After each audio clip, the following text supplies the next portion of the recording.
بسم اللہ الرحمن الرحیم۔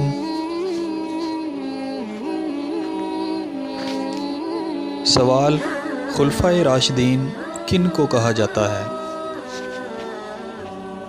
جواب: خلفائے راشدین 4 ہیں جن کے نام یہ ہیں۔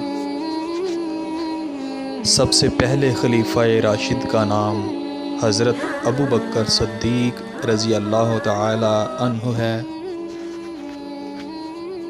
دوسرے خلیفہ راشد کا نام حضرت عمر فاروق رضی اللہ تعالی عنہ ہے۔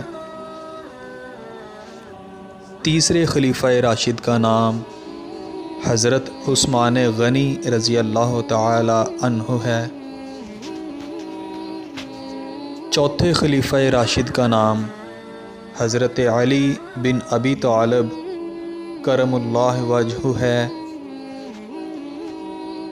اسلام تیری نبض نہ ڈوبے گی حشر تک، اسلام تیری نبض نہ ڈوبے گی حشر تک، تیری رگوں میں خون ہے رواں چارے یار کا، تیری رگوں میں خون ہے رواں چارے یار کا۔